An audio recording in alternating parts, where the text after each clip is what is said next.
My dad forgot to hang up. That's how it all began. The phone call had started like so many others, routine, almost boring. He'd asked about my day, how the open house went, if I was getting enough rest. Typical dad stuff. Even if it always felt a little forced. He hadn't been the warmest man growing up. More reserved than anything, but he was predictable. Predictable enough that I had learned to find comfort in that. In knowing where the lines were drawn. We wrapped up with the usual. Talk soon. Love you. Then he forgot to hang up. I didn't realize it at first. I was distracted, folding laundry, my phone still resting on the counter on speaker. But then I heard his voice, still clear. And what he said next felt like a punch straight to my chest. She's a burden. Silence. Then another voice, my mother's. She doesn't even know.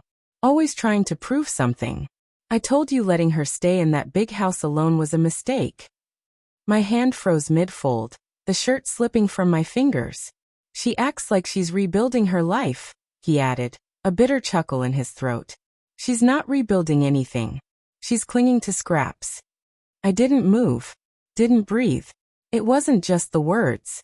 It was the way they said them. So casually. So certain. Like I was some lost cause they were tolerating out of obligation. I finally ended the call myself. Quietly. No confrontation. No tears. Not yet. That night, I sat alone in the house I had once shared with Caleb.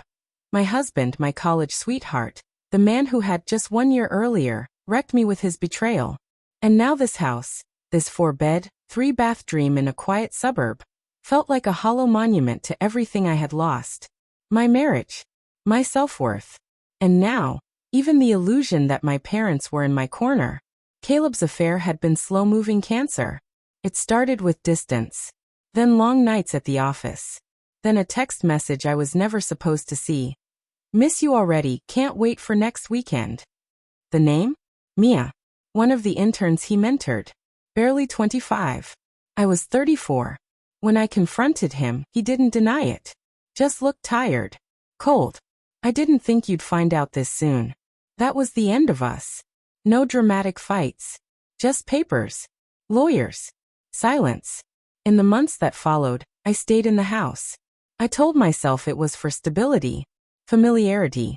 But deep down, I think I stayed to prove something. That I could still build a life here without him. That I wasn't broken. Now even my parents saw me as dead weight.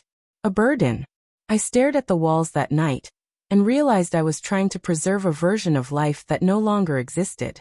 Holding on to bricks and beams while my spirit starved. The next morning, I made the call. Listed the house. Priced it aggressively, $980,000. It sold in 3 days. Packing up my life didn't hurt the way I thought it would. It felt like exhaling. Like I'd been holding my breath in a ghost town and didn't even know it. What I didn't expect was who reached out when the listing hit the market. Caleb. The name lit up my phone like a bad omen. I stared at it, thumb hovering over decline. But curiosity won. Hey, he said. His voice still had that low calm I used to find grounding. I saw the house is on the market. Yes, I said flatly. Pause. Are you okay? I laughed. Couldn't help it. Why do you care? Because I miss you. The words knocked the wind out of me. Not because I believed them, but because of how easily he said them. You miss me? I repeated. Or you miss the version of me that didn't know you were screwing your intern? Silence. It ended with her, he said finally. Almost a year ago. I didn't respond.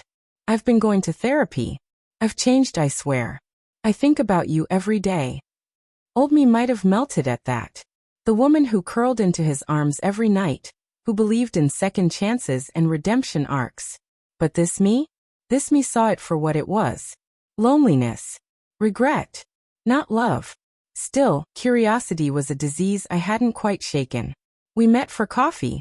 One time. He looked older. Thinner. Guilt had worn him down in ways I couldn't have predicted. He talked. I listened.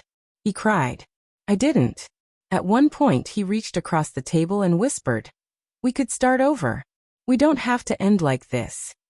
But we had ended. The night he kissed her instead of coming home. The morning I found out. The month of lies that followed. That version of us died. He just hadn't buried it yet. I'm not the same person anymore, I told him. And you don't get to want me now, after discarding me like I didn't matter. He nodded. Took it. No argument. That somehow made it sadder. After that, I blocked his number. Sold the house. Moved into a modest 2-bedroom apartment near the ocean.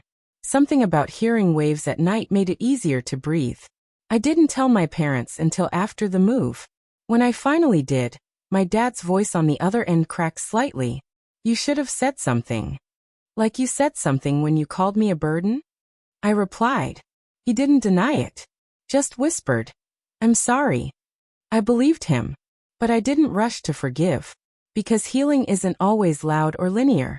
Sometimes it's quiet. Small. Like choosing not to return a call. Like selling a house that once held your dreams. Like waking up one morning and deciding to save yourself instead of waiting for anyone else to do it. I don't know what comes next. But I know this. I am no one's burden. Not anymore.